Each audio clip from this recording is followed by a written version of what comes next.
thinks we got a rat. Okay. Yeah, somebody leaking to La Fontaine's. Who? Fuck was that? In 1956 in Chicago, an elderly man named Leonard Burling owned a modest, quiet clothing shop. Leonard was not originally from the United States. He was a British citizen who had relocated to America several years earlier. Before moving, he spent many years working at one of the most respected fashion houses in London. After leaving England for personal reasons, he settled in Chicago and opened his own tailor shop. He later hired a young woman named Mabel Shawn to work as his assistant. Leonard often explained the secrets behind making the best clothing. He said the first step was measurement. Getting it right mattered more than anything. You had to understand who you were making the garment for before you ever started cutting fabric. Mabel helped him around the shop, greeting customers and tending to their needs, while Leonard did the careful work. He took measurements with precision and studied his customers closely, paying attention to how they carried themselves, what they favored, and what they tried to hide. Leonard's shop quickly became well known throughout Chicago for the quality of its clothing. Wealthy families in the city regularly visited the store and relied on it for custom suits and tailoring. Among these regular customers was the Boyle family, a powerful and influential mafia organization in Chicago. The Boyles frequently came to the shop, sometimes to place clothing orders and other times to collect messages sent through the shop's mailbox. Leonard had intentionally placed this mailbox in his store, presenting it as a way for customers to leave notes or tips, though it served another purpose. One evening, the Boyle family's only son, Richie Boyle, arrived at the shop to retrieve letters from their contact. He was accompanied by a trusted associate named Francis. Leonard remained calm and focused on his tailoring work, showing no interest in their presence or in the letters they collected. Richie, however, spoke with him, asking if the suit he was making was for his father. When Leonard told him it was not, Richie asked who it was being made for. While sorting through the messages, Francis discovered a letter sent by a criminal group known as the Outfit. Because of the sensitive nature of the letter, Richie asked Leonard to step out of the room for a while so they could discuss it. While Leonard waited in the lobby, he noticed a box and asked Mabel what was inside. Mabel showed him a small gift shaped like a snow globe that featured London. She explained that it came from someone she knew. Mabel enjoyed collecting snow globes that displayed famous landmarks and cities around the world, such as Paris, London, and Barcelona, because she dreamed of traveling beyond Chicago one day. She also expressed her surprise that Leonard, who had the ability to live and work anywhere, had chosen Chicago as his home. Leonard asked her what was wrong with Chicago. Mabel explained that she disliked the city and insisted she would leave it and travel someday. After Richie and Francis finished their business and left the shop, Leonard and Mabel stayed behind folding garments. As they worked, Leonard spoke privately with Mabel. He mentioned that a man who worked at the clock shop next door had asked to be introduced to her. Mabel showed no interest in the idea because she was already emotionally involved with someone else. The one with the little mustache? Yes, like Errol Flynn. I do not need you telling me who to date. Leonard slowly came to the conclusion that Mabel had developed a personal connection with Richie Boyle. He had noticed the way they behaved around each other and recognized the subtle but familiar signs of flirting. While carefully folding a piece of cloth, Leonard warned Mabel to remain cautious, explaining that Richie belonged to a mafia family known for violence and the frequent use of weapons. Mabel admitted that she understood how dangerous the Boyle family was. I've spent my entire life around animals like Richie Boyle.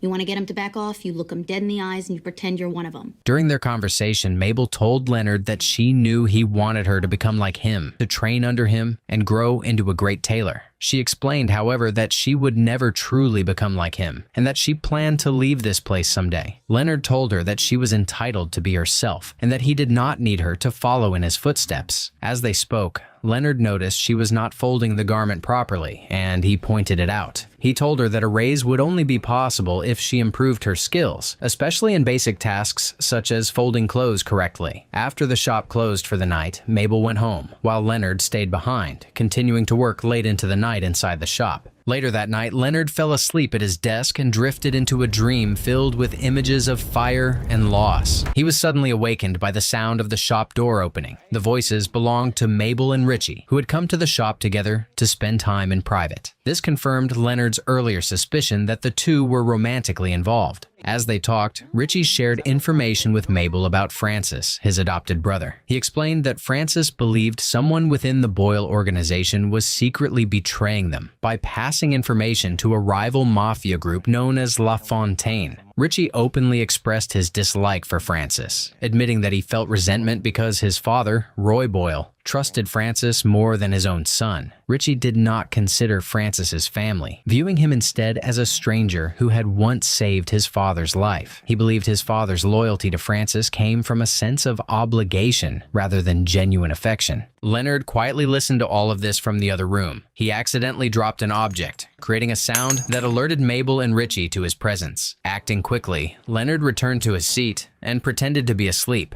To avoid causing trouble, Mabel guided Richie out of the shop so Leonard would not be disturbed. The next morning, Mabel joined Leonard, and they began serving their customers as usual, and letters once again started arriving at the shop. A few days later, Richie and Francis returned to the tailor shop to collect mail, as they did every week. That night, they discovered another envelope from the outfit, which contained both a letter and a cassette tape. After finding it, they left immediately to report the discovery to Roy Boyle. Later that same evening, Richie and Francis rushed back to Leonard's shop in a state of panic. Francis was supporting Richie, who had been shot in the stomach. Francis checked to see if the shop was empty before they went inside. He carried the injured Richie into the back room of the shop, where Leonard normally worked, desperately seeking help. Francis asked Leonard to apply pressure to Richie's wound and to hold him tightly. He blamed Richie for hesitating to shoot the men who attacked them. He warned Leonard that people would come looking for the briefcase containing the tape and that they needed to keep it safe. Later, Francis contacted Roy Boyle and informed him that both he and Richie had been attacked by the La Fontaine mob group. He explained that they were hiding inside Leonard's tailor shop and that Richie had been seriously wounded. Roy responded that he would come to the shop as soon as possible to retrieve them. Richie asked Francis to take him home, but Francis refused, saying Roy had told him to wait there. Richie and Francis argued,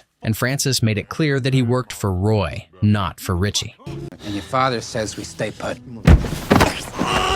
Seeing that Richie was losing a lot of blood, Francis ordered Leonard to sew the gunshot wound in Richie's stomach to stop the bleeding. Leonard hesitated at first, explaining that he was not a doctor and had never treated an injury like this before. However, drawing on limited experience from his past, including moments connected to combat situations, he eventually agreed to help. The procedure was excruciating, and Richie lost consciousness as Leonard stitched the wound without any form of anesthesia. Despite the difficulty, Leonard managed to close the injury and stop the bleeding, his hands steady even as Richie's body slackened.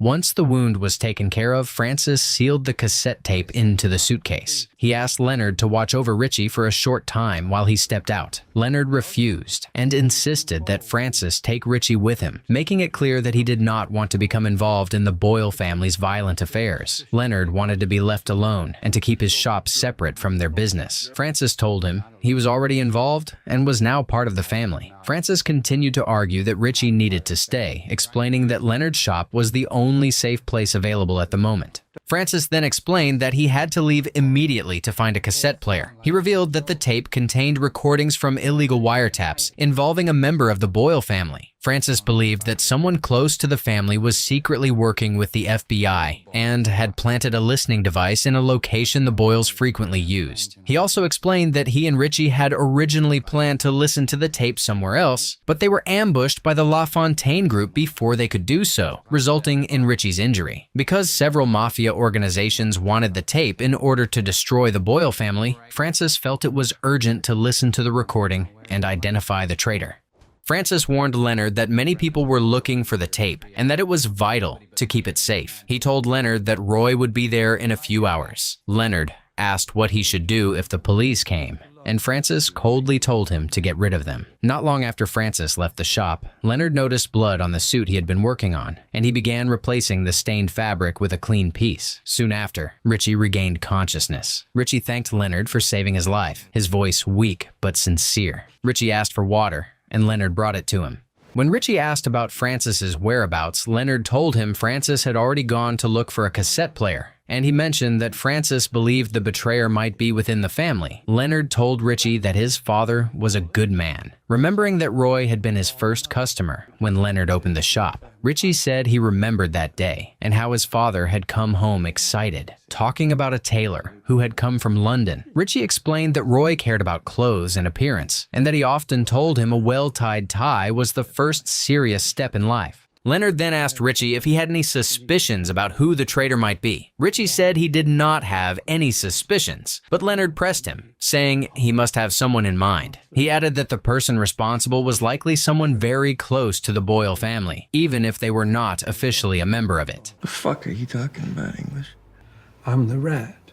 I've been selling information to your enemies, and I let the Federal Bureau of Investigation plant their bug. Richie paused in silence, then broke into laughter, assuming Leonard was making a joke. Leonard laughed as well and continued stitching as if nothing serious had been said. Richie dismissed the idea, asking why Leonard would joke about something like that. Leonard asked why Richie thought he could not be the betrayer. Richie explained that Leonard was only a simple tailor and could not possibly be involved in mafia betrayals.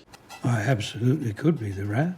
Not a chance. Leonard corrected him and explained that he was not a tailor, but a cutter, emphasizing that the two roles were very different. He said anyone could call themselves a tailor if they had thread and a needle, but becoming a cutter required years of study and discipline. Leonard described how he had trained for a long time at an elite fashion house on Savile Row, spending years as an apprentice before earning the right to open his own shop. Richie asked why he moved to Chicago, and Leonard explained that he came because of the war. He said that after the war, men in London could not afford well-made things anymore, and a new fashion called blue jeans began to spread. Leonard explained that soon something would trend, people would chase it, and everyone would start wearing it. He said what he made was timeless and not built on a simple trend. Leonard told Richie he hoped his cousin was all right. Richie then explained that Francis was not his family, but rather a stranger his father had taken in from the streets. After this, Leonard returned to the subject of Francis, suggesting that Francis's strong desire to uncover a traitor might indicate that Francis himself could be the betrayer. Leonard then told Richie he should not fear Francis betraying him, and he spoke with the confidence of someone who enjoyed shaping the direction of the conversation. Soon after, Francis returned to the shop. Before Francis spoke with Richie, Leonard quietly told Francis that Richie suspected him of betrayal and had looked inside the suitcase Francis left behind. This revealed that Leonard was deliberately manipulating both men, nudging them into distrust and suspicion, and setting them against each other.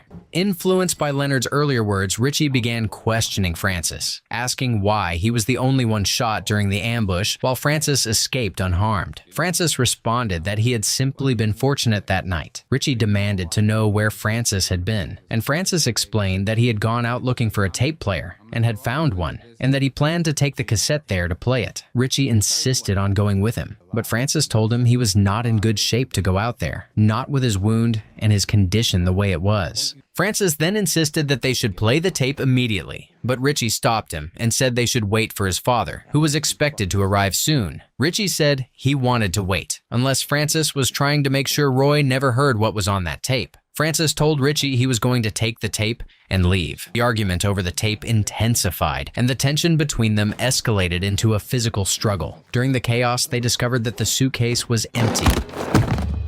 Realizing this, Richie drew his gun and aimed it at Francis. Richie demanded to know where the tape was. Francis told him he was stupid if he thought he could force a confession like this, and he insisted that he was loyal to Roy. Richie admitted he had hated Francis since day one. Francis fired back that he was the one standing beside Roy, cleaning up what needed to be cleaned up, while Richie went around making a mess of everything. Richie's attention shifted for a moment during the argument. Francis fired next, striking Richie in the neck and killing him instantly. Francis told Richie he did not die because he was slow or arrogant, and that he did not die because he made a mistake in the moment. He died because he was weak, and Francis shot him again. Leonard froze in shock. Francis asked Leonard where the tape was, but Leonard said he did not know. Francis quickly searched for the tape that Richie had supposedly hidden, but he could not find anything. Not long after, Roy Boyle arrived at Leonard's shop with his men. Francis appeared nervous and immediately asked Leonard to help him hide Richie's body and delay Roy's entry so he could clean the blood from the floor.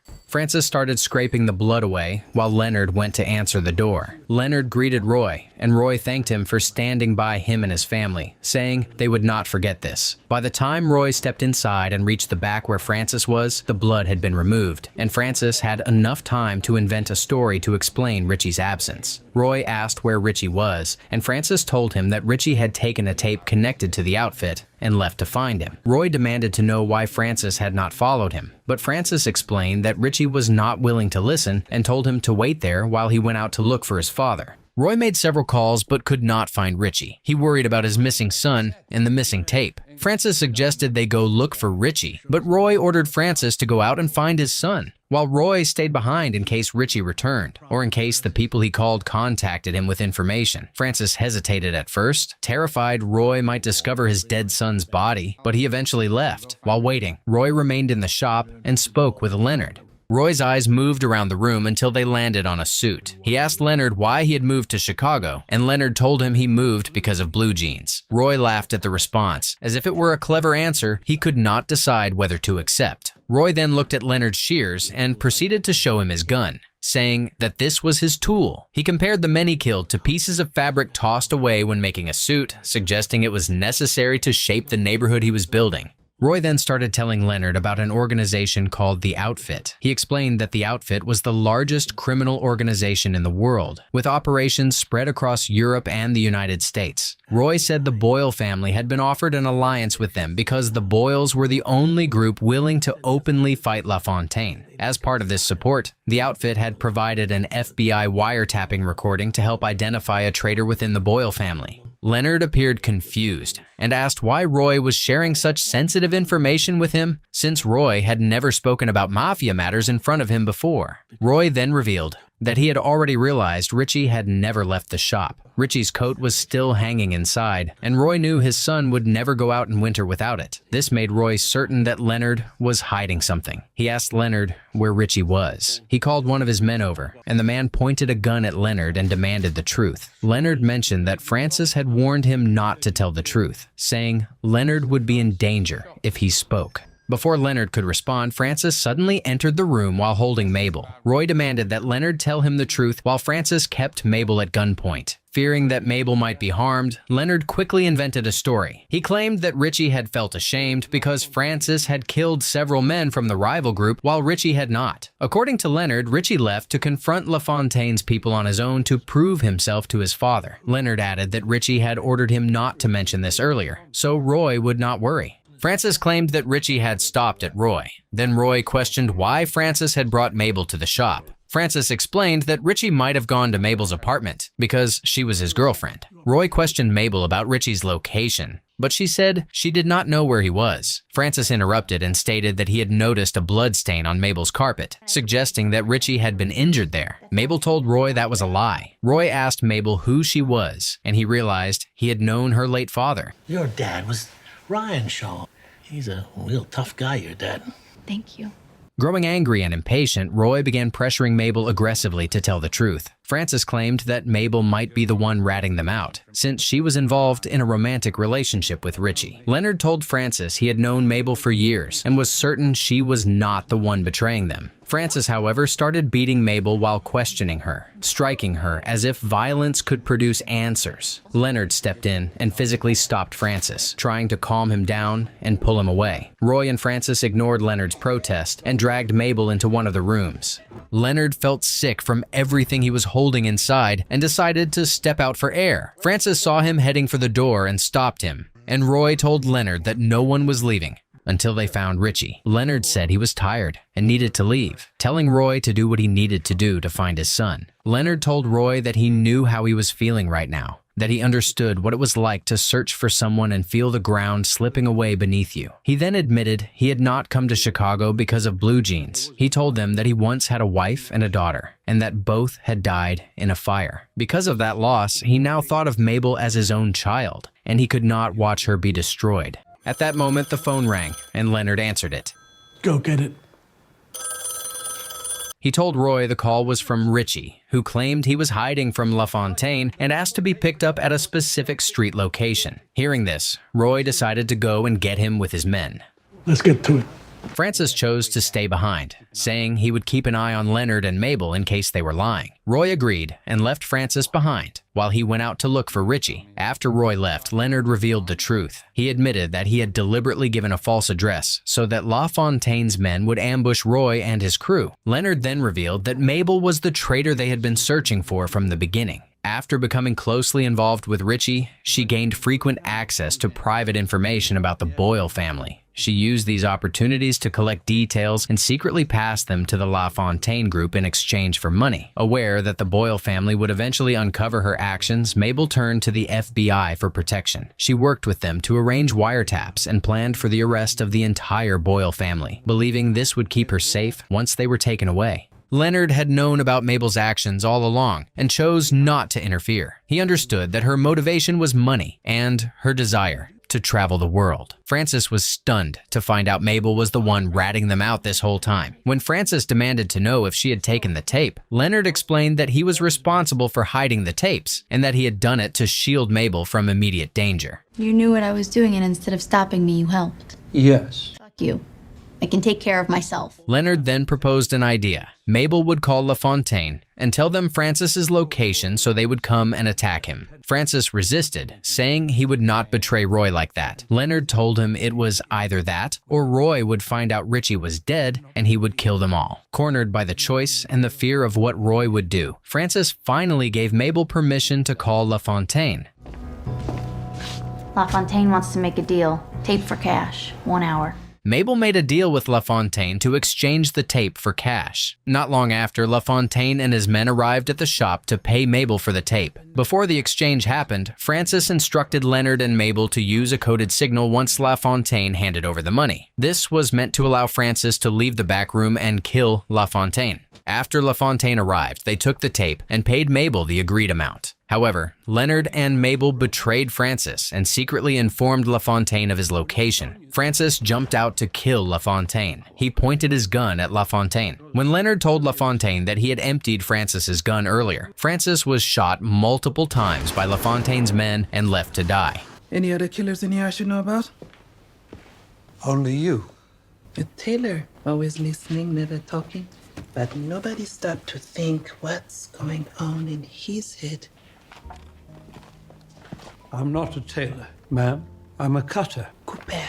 Once LaFontaine and his crew departed, Leonard told Mabel the full truth. He admitted that he had personally recorded the tape and placed it in the mailbox under the name of the outfit to manipulate the Boyle family. The tape given to LaFontaine earlier was fake, containing only Leonard's recorded voice. Leonard had been recording the scene happening that night, preserving it so Mabel could eventually hand it over to the FBI. This would allow law enforcement to dismantle both the Boyle family and the LaFontaine group. Leonard encouraged Mabel to leave Chicago and travel the world using the money she had received. Mabel asked him to come with her and travel, but Leonard refused, saying she should not waste her youth taking care of an old man. Mabel finally said goodbye and left. That same night, Leonard packed his belongings and deliberately set his shop on fire to erase all remaining evidence. Unexpectedly, Francis, who was still alive, regained consciousness and fired at Leonard. The shot missed its mark and only wounded Leonard's arm. Francis realized his gun was out of bullets and took out a knife to stab him. Leonard then explained his true past to Francis. He admitted that he was once a violent man, much like Francis. Leonard rolled up his sleeve and showed him his tattooed arms. He explained that one day his former boss asked him to do something he was not comfortable doing, so he left and relocated to London. There, he met his wife, fell in love, and settled down to live a normal life. His old associates tracked him down and murdered his wife and daughter by setting their home on fire. Broken by this loss, Leonard moved to Chicago to start over and live differently. But on the first day he opened his shop, fate led him to the Boyle family. Francis then tried to stab him, but Leonard managed to move aside and stabbed Francis in the neck with his shears. Francis died on the spot. Leonard walked away from his burning shop, leaving Chicago behind as he planned to begin a new and better life somewhere else.